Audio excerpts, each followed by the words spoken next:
Pernah nggak sih lo ngerasa capek padahal lo lagi istirahat gitu?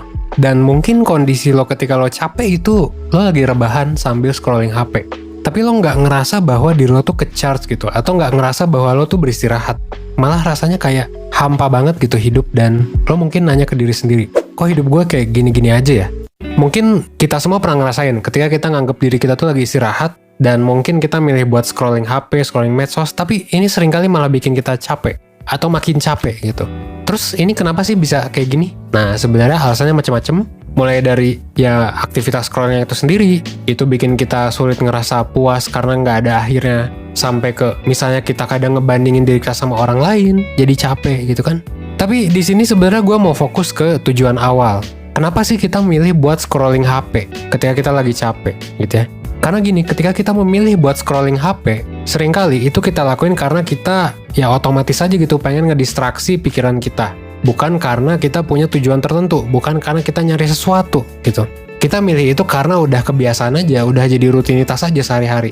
Misalnya lagi capek ngelihat spreadsheet atau ngelihat kerjaan atau ngelihat PR gitu ya, PPT dari dosen, kita akhirnya ngedistraksi diri kita dengan scrolling HP atau medsos. Padahal seringkali scrolling HP dan medsos itu ditemukan gak baik buat kesehatan. Kenapa? Terutama kesehatan mental ya. Karena memicu overthinking, ningkatin kecenderungan orang buat jadi depresi, dan lain sebagainya. Seringkali banyak hal buruk yang terjadi. Dan selain kesehatan mental, kesehatan fisik juga bisa terganggu. Kenapa? Karena ya mata kita jadi cepet capek, dan lain sebagainya gitu ya.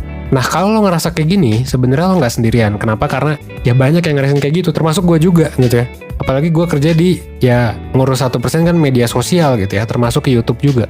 Jadi basically gue harus update sih sama berbagai macam hal.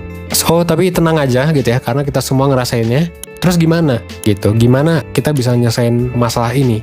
Dan mungkin menggantinya dengan aktivitas lain. Terutama aktivitas yang kita tuh mindful ngejalaninnya, yang ada tujuannya atau purposeful activity. Tiap orang sebenarnya punya berbagai macam definisi buat ngartiin aktivitas dengan tujuan tadi. Tapi yang pasti, aktivitas ini adalah aktivitas yang ngebuat lo tahu dan juga sadar sama apa yang lagi lo lakuin. Dan lo juga ngerasa ya pastinya punya kontrol sama aktivitasnya. Nggak otomatis tiba-tiba lo megang HP terus lo buka IG, terus scrolling gitu ya. Nah, salah satu purposeful activity yang paling mudah itu biasanya ditemuin di hobi sih. Karena selain 3 hal yang udah gue sebut tadi, sebenarnya hobi itu bisa jadi suatu aktivitas yang bisa bikin lo enjoy sih, bisa bikin lo tenang gitu. Mungkin lo pernah kan ngelakuin sesuatu yang bikin lo tenang aja dan enjoy gitu. Mungkin dengerin musik, mungkin lo baca buku, mungkin lo mancing gitu ya, mungkin lo main bola, apapun itu. Ini adalah contoh dari kekuatan hobi gitu. Ini bisa bikin lo jadi enjoy. Dan bukan hanya itu, ada beberapa manfaat juga. Contohnya, kesehatan fisik lo jadi lebih baik. Ya biasanya kualitas tidurnya lebih optimal, biasanya fungsi organ tubuhnya jauh lebih baik daripada orang yang nggak punya hobi. Nah, masalahnya lo punya hobi nggak nih? Gitu.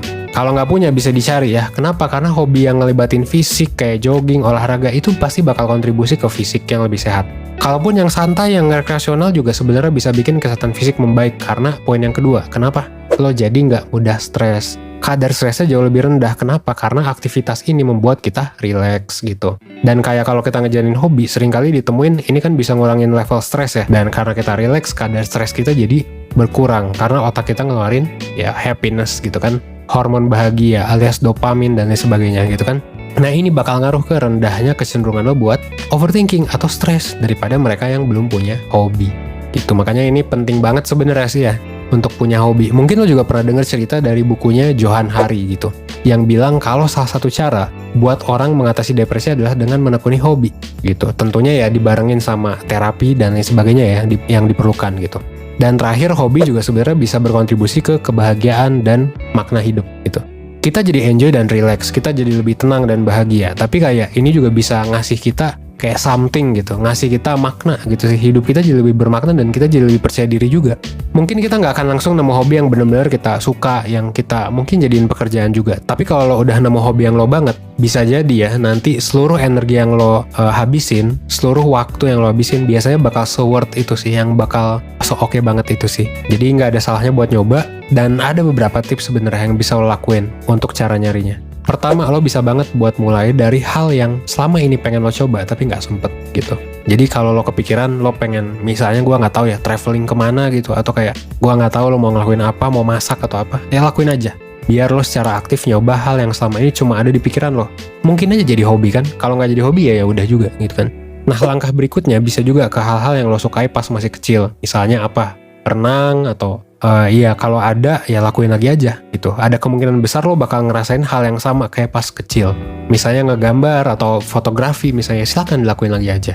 Dan terakhir lo juga bisa ngeluangin waktu buat coba beberapa aktivitas atau hobi yang siapa tahu lo suka gitu.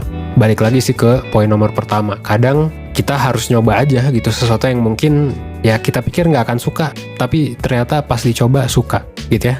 Jadi kesimpulannya ya itu ya, purposeful activities dan hobi ini sebenarnya bisa banget buat ngebuat lo yang ngejalanin hidup yang lebih baik, bahkan ya bisa jadi penghasilan tambahan juga.